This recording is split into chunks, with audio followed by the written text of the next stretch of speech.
The website I chose for this is called mathplayground.com, as you can see right up here. As soon as you open it, you see all this color, and it looks very interactive. It is for kindergarten through 6th grade, and this is a great website to practice skills and automatic strategies when dealing with math problems. Unfortunately, as you can see, it has a lot of ads with it.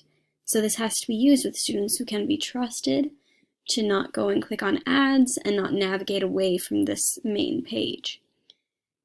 It serves for kindergarten to 6th grade, like I said, and it also has math games, logic games, a math arcade, story math, and math videos. So for this purposes, we will be selecting 6th grade, and as we scroll down, this is for math games.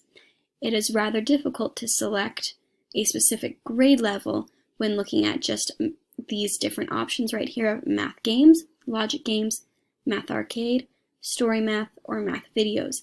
It is a lot more beneficial to go through and select a grade.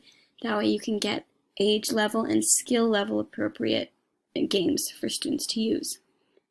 This is great for independent students, as it does not require teacher or parental involvement.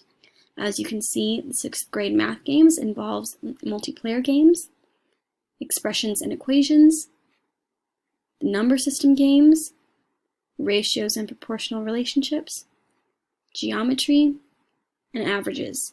As we go further down, you can see that it has all of these premium options, which again, you'll need to be able to trust your students to not click on these.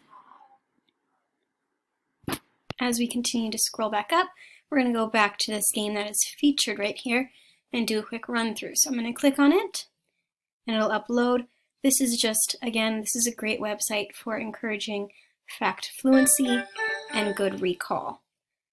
So again, let's see. It's a very colorful way to do this. Now we're just going to do 2 or so rounds of this to show how the math game really kind of works. So as you can see, this is fractions and making equivalent ratios. So for this, obviously, students are able to do it themselves. You gotta watch out for those ads that like to appear all the time, and students will just continually keep doing this until the game is over. We're gonna go back up to the 6th grade option here. And again, we're going to scroll down, so you can select any of these games by clicking on it, and then it'll load, and students will be all good to go from there.